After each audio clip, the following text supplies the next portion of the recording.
अस्सलाम वालेकुम नाज़रीन की हाल चाल ने उम्मीद करना सारे ठीक होंगे। मैं मोहम्मद मुमताज़ तुसीं वेखे ने यूट्यूब चैनल पिंड दी सैर। अज की वीडियो बड़ी मज़ेदार है, मज़े की होने वाली है। वीडियो पूरी वेखे वीडियो शुरू करने पहले हमारे चैनल को करें सब्सक्राइब।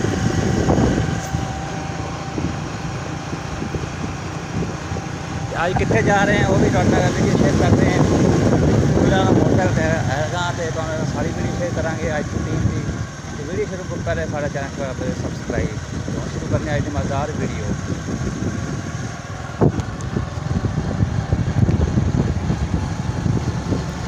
छोटा सिंगल रोड है, रोड पे जा रहे हैं, रास्ते जाएगा था। मैं चलो वीडियो शुरू कर दिया, स्टार्ट कर दिया। आज काफ़ी दिनों बाद वीडियो व्लॉग बना रहे हैं। व्लॉग बड़ा मज़ेदार होएगा।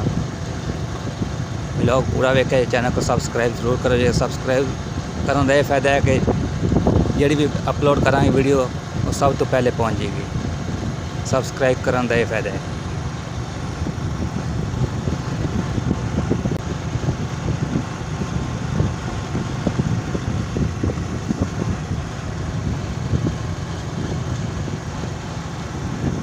पहुंच चुके हैं रोडे वाली नहर है छोटी, देख सकते हो सुक्की पई नहर छोटी। रोडे वाली का स्कूल आ गया, सरकारी अस्पताल का गेट है। पर जाना सरकारी अस्पताल से दवाई लैके तो जाना वापस।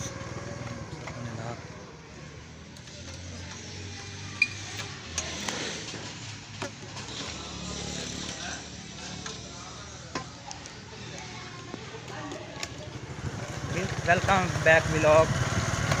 मैं वापसी आ रहे हैं सरकारी अस्पताल को, दवाई ले लिए, जा रहे हैं कि ठीक करना और करना का वीडियो शुरू करते हैं जी। नाज़रीन तुहानू पहुँच गए टिब्बे तो तुहानू विखाण लगे टिब्बा, बहुत बड़ा टिब्बा है।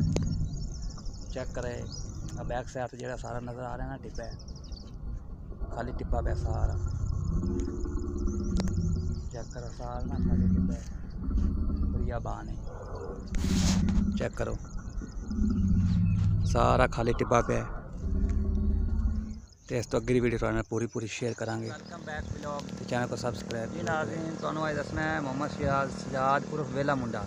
तुहानू सारिਆਂ पता है कि गया फिरदा बाहर टूर से सकरदू, तो उहदी तुहानू हकीकत दसने उहदी वाइफ की वीडियो क्यों लीक हुई है, किवें लीक हुई है, नवी वीडियो है वो अज पूरा तुहानू इस वीडियो दस्या जाएगा। तो वीडियो सब्सक्राइब जरूर कर लिया जी।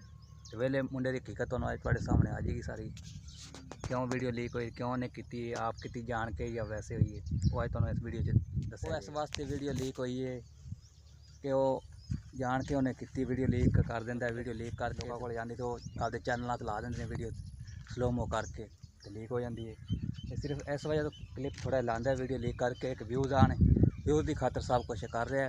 इनकी हकीकत है सब झूठ मारता है, किसी ने करती 2-4 दिन बाद आप ही दस देंगे वीडियो लीक होगी। किनू नहीं पता उन्हें भी पता चल जाता है। सब व्यूज़ की खातर करता है, एक झूठा बंदा है, सारे झूठ मारते हैं, सिर्फ व्यूज़ लैन की खातर वीडियो लीक करता है। ये वीडियो जी लीक हुई है, टूर से गए वो वीडियो लीक हुई और नाल सैर तो चलती पई इनकी वाइफ की वीडियो इन्हें आप खुद की है, सिर्फ ड्रामा रचा के देने ड्रामा बाजी आई।